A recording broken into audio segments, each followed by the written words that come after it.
گزشتہ جمعہ میں نے آپ کے سامنے یہود کی کچھ تاریخ بیان کی تھی کہ وہ مدینہ طیبہ میں آ کر کیوں بسے اور کیوں رہنے لگے۔ اس کے ساتھ ساتھ اوس و خزرج، جن کو پیارے آقا علیہ الصلوۃ والسلام نے انصار کا لقب عطا فرمایا، اس اوس و خزرج کے جد اعلیٰ کا کچھ واقعہ بیان کیا تھا۔ آج اسی واقعے کو تسلسل کے ساتھ بیان کرتا ہوں تاکہ آپ کو معلوم پڑے کہ اوس و خزرج کے جد اعلیٰ کون تھے، اور اوس و خزرج جن کو انصار کا لقب دیا گیا تھا وہ مدینہ طیبہ کے اندر آ کر کیسے بسے۔ تو جوانوں، عمر بن عامر کو جب پتہ لگ گیا کہ اب معارب پر عذاب آنے والا ہے، یہ معارب کیا تھا؟ یمن کا ایک علاقہ تھا، بڑا ہی خوشحال علاقہ تھا۔ اس علاقے میں اللہ کے عذاب کے آثار جب عمر بن عامر نے دیکھے، کیوں دیکھے؟ اس لیے کہ وہاں کے لوگ اب ناشکرے ہو گئے تھے، کفران نعمت کرنے لگ گئے تھے، اور اللہ رب ذوالجلال کے نافرمان ہو رہے تھے۔ جب اللہ کی انہوں نے نافرمانی کی، ناشکری کی، تو اللہ رب ذوالجلال نے اب عذاب دینے کا ارادہ کیا۔ جیسے ہی عمر بن عامر نے اللہ رب ذوالجلال کے عذاب کے آثار دیکھے تو اس نے وہاں سے ہجرت کی، اور ہجرت کی تو قبیلے کے کچھ لوگ بھی اس کے ساتھ شامل ہو گئے۔ اب یہ یمن سے نکل کر جیسے ہی باہر آیا، اللہ کا عذاب ایسا آیا کہ تمام کا تمام معارب وہ طوفان کے اندر غرق ہو گیا۔ جو معارب کے اندر بند بنے ہوئے تھے پانی کے، وہ بھی ٹوٹ گئے، اور تمام کا تمام علاقہ جو معارب کا سرسبز و شاداب تھا وہ تباہ و برباد ہو گیا۔ لیکن یہ عمر بن عامر بچ گیا، اور اس کی اولاد بچ گئی، اور اس کے کہنے میں جو لوگ بھی اس کے ساتھ آئے تھے وہ بھی بچ گئے۔ اب عمر بن عامر جس علاقے سے گزرتا، ہر علاقے کی خاصیت اپنی اولاد کو بتاتا۔ اس کی اولادوں میں سے جس بیٹے کو جو علاقہ پسند آتا وہ وہاں پر ٹھہر جاتا۔ عمر بن عامر ایسے چلتے ہوئے ہر علاقے کی خاصیت بتاتا رہا، اور جس کو جو علاقہ پسند آیا وہ ٹھہر گئے۔ کچھ اولاد اور کچھ قبیلے والے عراق کے اندر ٹھہرے، کچھ عمان کے اندر ٹھہرے، کچھ مر کے اندر ٹھہرے، کچھ ملک شام کے اندر ٹھہرے۔ اب یہ قبیلہ ہوتے ہوتے جب مکہ معظمہ میں پہنچا تو وہاں پر بنو جرحم کی حکومت تھی۔ تاریخ بیان کرتی ہے کہ عمر بن عامر کا ایک بیٹا سالبہ تھا۔ سالبہ جب مکہ پہنچا تو اس نے بنو جرحم کو پیغام بھیجا کہ ہم یہاں پر کچھ عرصہ ٹھہرنے کے لیے آئے ہیں، اور میں نے اپنے لوگوں کو بھیج دیا ہے، وہ ارد گرد کے علاقے کا جائزہ لے رہے ہیں۔ جب ہمیں کوئی اچھا علاقہ نظر آ جائے گا تو ہم وہاں پر ہجرت کر جائیں گے، لیکن فی الحال ہمیں یہاں پر ٹھہرنے دو، اور ہمارے جانوروں کو اپنی چراگاہوں میں چرنے دو، اور اپنے تالابوں میں پانی پینے دو۔ لیکن بنو جرحم نے انکار کر دیا۔ وہ کہنے لگے کہ اے سالبہ، تم اور تمہارے لوگ یہاں پر نہیں ٹھہر سکتے۔ سالبہ نے دوبارہ پیغام بھیجا عمر بن عامر کے بیٹے نے کہ اگر تم ٹھہرنے نہیں دو گے تو پھر میں جنگ کر کر بھی یہاں پر ٹھہروں گا، اور اگر میں نے تم سے جنگ کی تو پھر میں تمہاری عورتوں کو لونڈیاں بنا لوں گا، اور تمہارے جانوروں کو پانی نہیں پینے دوں گا، تمہارے جانوروں کو چراگاہوں میں چرنے نہیں دوں گا۔ اب لہٰذا فیصلہ تمہارے ہاتھ میں ہے، تم جو چاہو وہ کرتے ہیں۔ لیکن بنو جرحم ڈٹ گئے اور انہوں نے سالبہ سے جنگ کی۔ جب جنگ کی تو سالبہ ان پر غالب آ گیا، اور سالبہ نے مکہ معظمہ کے اوپر قبضہ کر لیا اور اپنی حکومت قائم کر لی۔ لیکن 1 سال ہی گزرا تھا، خدا کی کرنی ایسی ہوئی کہ عمر بن عامر کے بیٹے سالبہ کو بخار آیا۔ جب بخار آیا تو اس کو یمن کے اندر تو کبھی زندگی میں بخار آیا ہی نہیں تھا، وہ گھبرا گیا، اور اس نے اپنی آل اولاد کو حکم دیا کہ اب یہاں سے ہجرت کر جاتے ہیں۔ اب یہ سالبہ مکے سے ہجرت کر گیا۔ اب تاریخ یہاں پر یہ بیان کرتی ہے کہ جب سالبہ یہاں سے نکلا تو آگے سالبہ کا بیٹا حارثہ کا نام آتا ہے۔ اب شاید سالبہ کا راستے کے اندر انتقال ہو گیا، یا واللہ اس کے علاوہ کوئی معاملہ ہوا، لیکن تاریخ یہاں پر آ کر خاموش ہو جاتی ہے۔ تاریخ بیان کرتی ہے کہ جب سالبہ یہاں سے روانہ ہوا تو یثرب کے اندر، جس کو اب مدینہ طیبہ کہتے ہیں، پرانا نام یثرب تھا، وہاں پر آ کر یہ حارث بن سالبہ آ کر آباد ہوا۔ اب حارث کے 2 بیٹے ہوئے، کون؟ اوس اور خزرج۔ اوس و خزرج دونوں بھائی تھے، اور اوس کا ایک بیٹا تھا، خزرج کے 9 بیٹے تھے۔ جب اوس کا بھی انتقال ہونے لگا، یہ جب مدینہ طیبہ میں رہنے لگے، تو اس کے دوست آئے اوس کے اس کے پاس، اور خاندان والے آئے، کہنے لگے اے اوس، ہمیں افسوس ہے کہ تم اپنا ایک ہی بیٹا مالک چھوڑے جا رہے ہو، تم بھی اگر دوسری شادی کر لیتے شاید تو تمہارے بھی تیرے بھائی کی طرح بہت سارے بیٹے ہوتے، پھر تیرا نام چلتا۔ تو اس وقت اوس نے ایک تاریخی جملہ کہا، اوس نے کہا کہ اگر بیٹا ایک ہی ہو لیکن وہ فرما بردار ہو، اطاعت گزار ہو، تو وہ ایک ہی بیٹا کافی ہوتا ہے، اور میں امید کرتا ہوں کہ مالک میرا وہ بیٹا ہے کہ میرے نام کو ڈبوئے گا نہیں بلکہ میرے نام کو زندہ و جاوید کر دے گا۔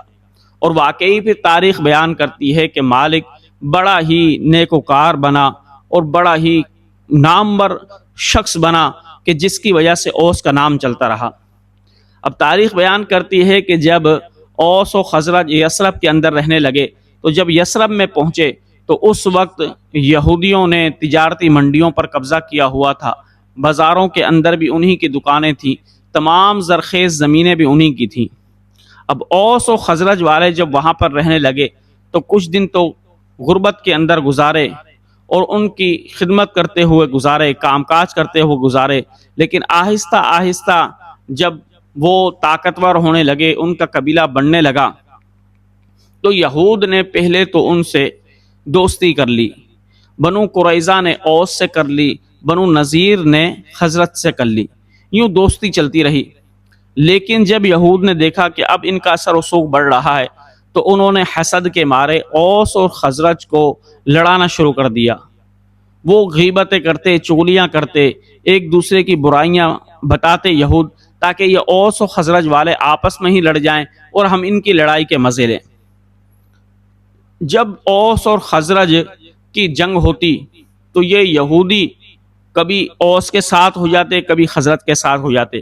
ایک روایت کے اندر آتا ہے کہ جب اوس اور خزرج کی لڑائی ہونے لگی تو بنو قریظہ جو یہودیوں کا قبیلہ تھا، اس نے اوس والوں کو پیغام دیا کہ تم خزرج والوں سے لڑ جاؤ، ہم تمہیں اسلحہ بھی دیں گے، اپنے لوگ بھی دیں گے۔ جب خزرج والوں کو یہ پتہ لگا کہ بنو قریظہ مدد کرنے کو تیار ہیں اوس والوں کی، تو خزرج نے یہ پیغام بھیجا کہ اے بنو قریظہ، اگر تم نے اوس کے لوگوں کی مدد کی تو ہم تمہاری تکہ بوٹی کر دیں گے۔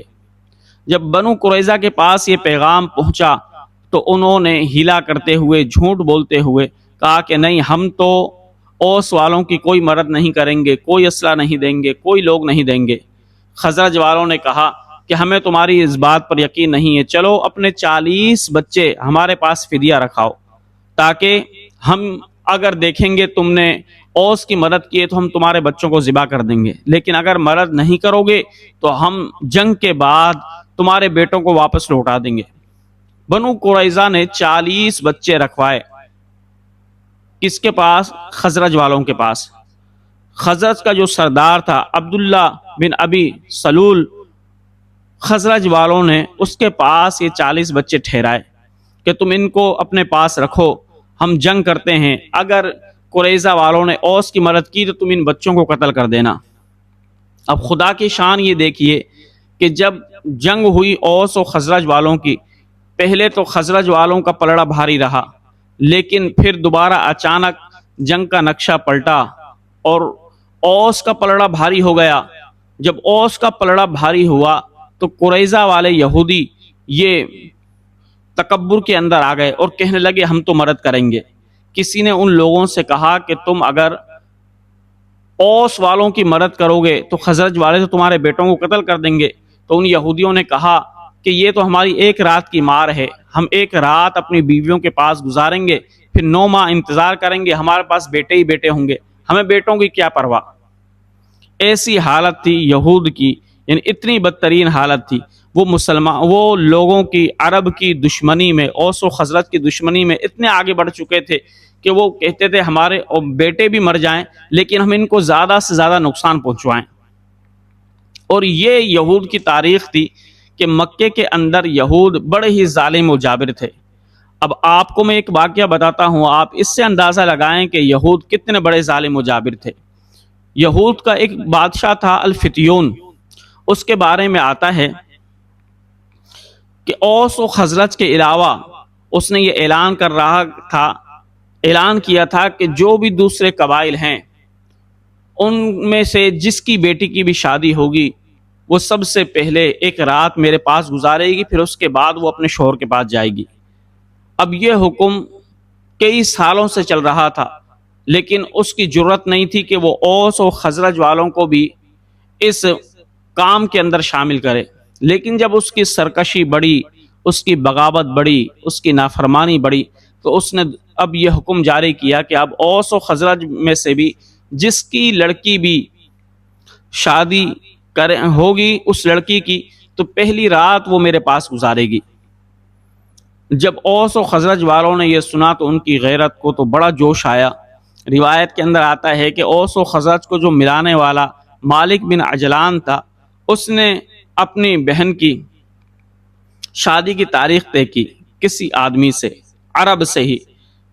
تو جب اس فتیون کو پتہ لگا تو اس نے یہ پیغام بھیجا کہ جب تم اپنی بہن کی شادی کر لو تو پہلی رات اس کو میرے پاس چھوڑنا۔ اب اس نے تو یہ پیغام بھجوا دیا۔